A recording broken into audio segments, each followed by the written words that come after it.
ಶ್ರೀ ಹರಿವಾಯುಗುರುಭ್ಯೋ ನಮಃ. ಶ್ರೀ ವಿದ್ಯಾಸಾಗರ ಮಾಧವತೀರ್ಥ ಗುರುಭ್ಯೋ ನಮಃ. ಹರಿ ಓಂ.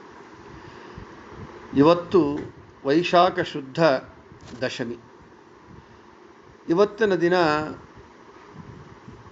ಸರ್ವೋತ್ತಮನು, ಸರ್ವತಂತ್ರ ಸ್ವತಂತ್ರನು, ಜಗದೊಡೆಯನು, ಜಗನ್ನಾಥನು, ಕಲ್ಯಾಣಮೂರ್ತಿ, ಭೂವೈಕುಂಠ ತಿರುಮಲೇಶನಾದಂತಹ ಶ್ರೀನಿವಾಸನ ಕಲ್ಯಾಣದ ದಿನ.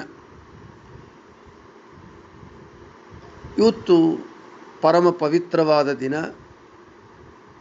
ಈ ಶ್ರೀನಿವಾಸ ಕಲ್ಯಾಣೋತ್ಸವವನ್ನು ನಾವೆಲ್ಲರೂ ಕೂಡ ಆಚರಿಸಿ ಆ ಶ್ರೀನಿವಾಸನ ಅನುಗ್ರಹಕ್ಕೆ ಪಾತ್ರರಾಗಬೇಕು. ಕಲ್ಯಾಣಮೂರ್ತಿಯಾದ ಆ ಶ್ರೀನಿವಾಸ ಅಥವಾ ಭಗವಂತ ಕೃಷ್ಣ, ರಾಮ ಇವರ ಕಲ್ಯಾಣವನ್ನು ನಾವು ಯಾಕೆ ಆಚರಿಸಬೇಕು ಅಂತ ಪ್ರಶ್ನೆ. ನಮ್ಮ ಕಲ್ಯಾಣ ನಮಗೆ ಮಾತ್ರ ಸೀಮಿತ. ನಮ್ಮ ಕಲ್ಯಾಣ ನಮಗೆ, ನಮ್ಮ ಬಂಧುವರ್ಗಕ್ಕೆ, ನಮ್ಮ ಆಪ್ತರಿಗೆ ಮಾತ್ರ ಸಂತೋಷ, ಮಂಗಳ. ಆದರೆ ಭಗವಂತನ ಕಲ್ಯಾಣ ಲೋಕಕ್ಕೆ ಮಂಗಳ, ಲೋಕ ಕಲ್ಯಾಣ. ನಮ್ಮ ಮದುವೆಯಲ್ಲಿ ವಧುವಿನ ಕಂಠದಲ್ಲಿ ವರನು ಮಂಗಳಸೂತ್ರವನ್ನು ಕಟ್ತಾನೆ. ಕಟ್ಟುವಾಗ ಏನಂತ ಹೇಳ್ತಾನೆ? ಮಾಂಗಲ್ಯಂ ತಂತುನಾನೇನ ಮಮ ಜೀವನ ಹೇತುನ ಕಂಠೆ ಬದ್ನಾಮಿ ಶುಭಗೆ ಸಂಜೀವ ಶರದಶತಂ ಅಂತ ಹೇಳ್ತಾನೆ. ಅಂದರೆ, ಹೇ ವಧು, ನಿನ್ನ ಕಂಠದಲ್ಲಿ ಮಂಗಳಕರವಾದ ಈ ಮಂಗಳ ಸೂತ್ರವನ್ನು, ದಾರವನ್ನು ನಾನು ಕಟ್ತಾ ಇದ್ದೇನೆ. ನನ್ನ ಜೊತೆಗೆ ನೀನು ಬಹುಕಾಲ ಸಂತೋಷವಾಗಿ ಇರು. ಯಾಕೆ ಕಟ್ತಾ ಇದ್ದೇನೆ ಅಂತ ಹೇಳಿದರೆ, ಮಮ ಜೀವನ ಹೇತುನ, ನನ್ನ ಜೀವನಕ್ಕಾಗಿ, ನನ್ನ ಜೀವನೋದ್ಧಾರಕ್ಕಾಗಿ ನಾನು ನಿನ್ನ ಕಂಠದಲ್ಲಿ ಈ ಮಂಗಳಸೂತ್ರವನ್ನು ಕಟ್ತಾ ಇದ್ದೇನೆ. ಏನು ಇವನ ಜೀವನ ಉದ್ಧಾರ ಅಂತ ಹೇಳಿದರೆ, ದುರ್ಲಭವಾದ ಮನುಷ್ಯ ಜನ್ಮ ಬಂದಾಗ ಇವನು ಸಾಧನೆ ಮಾಡಿಕೋಬೇಕು ಅಂತ ಹೇಳಿದರೆ ಇವನು ಸಾಧನಾಧಿಕಾರವನ್ನು ಸಂಪಾದಿಸಿಕೊಳ್ಳಬೇಕು. ಸಾಧನಾಧಿಕಾರ ಸಂಪಾದಿಸಿಕೊಳ್ಳಬೇಕು ಅಂತ ಹೇಳಿದರೆ ಉಪನಯನ ಅನಂತರ ಗೃಹಸ್ಥಾಶ್ರಮವನ್ನು ಸ್ವೀಕಾರ ಮಾಡಬೇಕು. ಶಾಸ್ತ್ರದಲ್ಲಿ, ವೇದದಲ್ಲಿ ಹೇಳಿರುವಂತಹ ನಿತ್ಯ ನೈಮಿತ್ತಿಕ ವೈದಿಕ ಕರ್ಮಗಳನ್ನು ಅವನು ಆಚರಿಸಬೇಕು.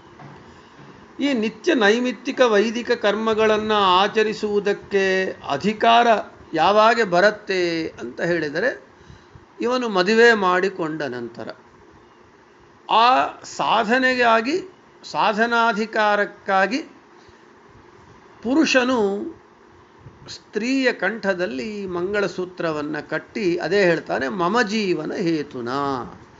ಅಷ್ಟೇ ಹೊರತು ವಧುವನ್ನು ಉದ್ಧಾರ ಮಾಡುವುದಕ್ಕಾಗಿಯೋ ಅಥವಾ ಅವರ ತಂದೆ ತಾಯಿಗಳನ್ನು ಉದ್ಧಾರ ಮಾಡುವುದಕ್ಕಾಗಿಯೋ ಇವನು ಮದುವೆಯನ್ನು ಮಾಡಿಕೊಳ್ತಾ ಇಲ್ಲ. ಅದೇ ರೀತಿಯಾಗಿ ವಧುವು ಕೂಡ ತನ್ನ ಕತ್ತನ್ನು ತಗ್ಗಿಸಿ ತನ್ನ ಕತ್ತಲ್ಲಿ ಮಂಗಳಸೂತ್ರವನ್ನು ಕಟ್ಟಿಸಿಕೊಳ್ಳುವುದು ಕೂಡ ಅನಂತರ ಗಂಡನ ತಂದೆ ತಾಯಿಗಳ ಕತ್ತನ್ನು ಬಗ್ಗಿಸಿ ಅವರೆಲ್ಲರನ್ನೂ ತನ್ನ ಅಧೀನದಲ್ಲಿ ಇಟ್ಟುಕೊಳ್ಳುವುದಕ್ಕೂ ಅಲ್ಲ. ವಧುವು, ಸ್ತ್ರೀ ಕೂಡ ತನ್ನ ಸ್ತ್ರೀಧರ್ಮವನ್ನು ಆಚರಣೆ ಮಾಡಿಕೊಳ್ಳುವುದಕ್ಕೆ, ಅಧಿಕಾರ ಸಂಪಾದನೆ ಮಾಡಿಕೊಳ್ಳುವುದಕ್ಕಾಗಿ ಮದುವೆಯನ್ನು ಮಾಡಿಕೊಳ್ತಾಳೆ ಮತ್ತು ಮಂಗಳಸೂತ್ರವನ್ನು ಧರಿಸುತ್ತಾಳೆ. ಅಷ್ಟೇ ಹೊರತು ಈ ದಾಂಪತ್ಯ ಎಂಬುದು ಪರಮ ಪವಿತ್ರವಾದದ್ದು. ಕೇವಲ ದೈಹಿಕ ಬಯಕೆಗಳನ್ನು ತೀರಿಸಿಕೊಳ್ಳುವುದಕ್ಕೆ ಅಲ್ಲದೆ, ಸ್ತ್ರೀ ಪುರುಷರಿಬ್ಬರು ಅವರ ಸಾಧನೆಯನ್ನು ಮಾಡಿಕೊಳ್ಳುವುದಕ್ಕೆ, ಅಧಿಕಾರ ಸಂಪಾದನೆ ಮಾಡಿಕೊಳ್ಳುವುದಕ್ಕಾಗಿ ವಿವಾಹವನ್ನು ಮಾಡಿಕೊಳ್ತಾರೆ. ಅದಕ್ಕೆ ಮಮ ಜೀವನ ಹೇತುನ, ನನ್ನ ಜೀವನೋದ್ಧಾರಕ್ಕಾಗಿ ಅಂತ ಸ್ಪಷ್ಟವಾಗಿ ಹೇಳ್ತಾರೆ. ಅಂದರೆ ಕಲ್ಯಾಣ ಎಂಬುದು ನಮಗೆ ಮಾತ್ರ ಸೀಮಿತ, ನಮಗೆ ಮಾತ್ರ ಮಂಗಳಕರವಾದದ್ದು. ಆದರೆ ಕಲ್ಯಾಣಮೂರ್ತಿಯಾದಂತಹ ಜಗದೊಡೆಯನಾದಂತಹ ಭಗವಂತನ ಕಲ್ಯಾಣ ಲೋಕ ಕಲ್ಯಾಣ. ಶ್ರೀನಿವಾಸನಾಗಲಿ, ಕೃಷ್ಣನಾಗಲಿ, ರಾಮನಾಗಲಿ, ಭಗವಂತ ಯಾವ ರೂಪದಲ್ಲಾಗಲಿ, ಯಾವ ಅವತಾರದಲ್ಲಾಗಲಿ ಅವನು ಲಕ್ಷ್ಮೀದೇವಿಯನ್ನು ವಿವಾಹ ಮಾಡಿಕೊಳ್ಳುವುದು ಯಾಕೆ ಅಂತ ಹೇಳಿದ್ರೆ ಲೋಕ ಕಲ್ಯಾಣಕ್ಕಾಗಿ. ಅವನಿಗೆ ವಿವಾಹದಿಂದ ಲಕ್ಷ್ಮೀದೇವಿಯಿಂದ ಯಾವ ಪ್ರಯೋಜನವೂ ಅವನಿಗೆ ಇಲ್ಲ. ಏಕೆ ಅಂದರೆ ಅವನು ಸರ್ವತಂತ್ರ ಸ್ವತಂತ್ರ, ಯಾರಿಂದಲೂ ಯಾವ ಪ್ರಯೋಜನವನ್ನು ಅಪೇಕ್ಷೆ ಪಡದೇ ಇರುವವನು. ಅಪೇಕ್ಷೆ ಪಟ್ಟರೆ ಅವನು ಭಗವಂತನಾಗುವುದಿಲ್ಲ, ಅವನು ಸ್ವರಮಣನು. ತನಗೆ ಮಕ್ಕಳಾಗಬೇಕು ಅಂದರೆ ಲಕ್ಷ್ಮೀದೇವಿಯ ಅವಸರವೇ ಇಲ್ಲದೆ ತನ್ನ ನಾಭಿಯಿಂದ ತನ್ನ ಹೊಕ್ಕಳಿಂದ ಮಕ್ಕಳನ್ನು ಸೃಷ್ಟಿಸಿದವನು, ಬ್ರಹ್ಮದೇವರನ್ನು ಸೃಷ್ಟಿಸಿದವನು. ತಾನು ಜನಿಸಬೇಕು, ತಾನು ಅವತರಿಸಬೇಕು ಅಂತ ಹೇಳಿದರೆ ತಂದೆ ತಾಯಿಗಳ ಅಗತ್ಯವಿಲ್ಲದೆ ಜಡ ಪದಾರ್ಥವಾದ ಸ್ತಂಭದಿಂದ ನರಸಿಂಹನಾಗಿ ಪ್ರಾದುರ್ಭಾವ ಹೊಂದಿದವನು.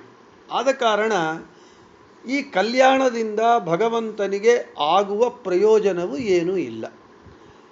ಭಗವಂತ ಲಕ್ಷ್ಮೀದೇವಿಯ ಕಂಠದಲ್ಲಿ ಮಂಗಳಸೂತ್ರ ಕಟ್ಟುವಾಗ ಏನು ಹೇಳ್ತಾನೆ ಅಂದರೆ ಹೇಳಿದರೆ, ಮಾಂಗಲ್ಯಂ ತಂತುನಾನೇನ ಜಗಜ್ಜೀವನ ಹೇತುನ. ನಾನು ನಿನ್ನ ಕಂಠದಲ್ಲಿ ಈ ಮಾಂಗಲ್ಯವನ್ನು ಕಟ್ತಾ ಇದ್ದೇನೆ. ಏಕೆ ಅಂತ ಹೇಳಿದರೆ ಜಗತ್ ಕಲ್ಯಾಣಕ್ಕಾಗಿ. ಕಲ್ಯಾಣ ಮೂರ್ತಿಯಾದಂತಹ ಅವಿಭಕ್ತ ಆದಿ ದಂಪತಿಯರಾದಂತಹ ಲಕ್ಷ್ಮೀನಾರಾಯಣರ ವಿವಾಹವನ್ನು ನಾವು ಏಕೆ ಮಾಡ್ತೇವೆ ಅಂತ ಹೇಳಿದರೆ ನಮಗೆ ಕಲ್ಯಾಣವಾಗುವುದಕ್ಕಾಗಿ. ಕಲ್ಯಾಣ ಅಂದರೆ ಒಂದು ವಿವಾಹವೇ ಅಲ್ಲ, ಮಂಗಳಗಳು, ನಮ್ಮ ಜೀವನ ಸಂತೋಷವಾಗಿ ಮಂಗಳಪ್ರದವಾಗಿ ಶುಭಪ್ರದವಾಗಿರುವುದಕ್ಕಾಗಿ ನಾವು ಭಗವಂತನ ಕಲ್ಯಾಣವನ್ನು ಆಚರಿಸುತ್ತೇವೆ. ಆದ ಕಾರಣ ಭಗವಂತನ ಕಲ್ಯಾಣ ಲೋಕ ಕಲ್ಯಾಣ. ಇವತ್ತು ವೈಶಾಖ ಶುದ್ಧ ದಶಮಿ ಜಗದೊಡೆಯನಾದಂತಹ ಭೂವೈಕುಂಠವಾದ ತಿರುಮಲೇಶನಾದಂತಹ ಶ್ರೀನಿವಾಸನ ಕಲ್ಯಾಣ ದಿನ.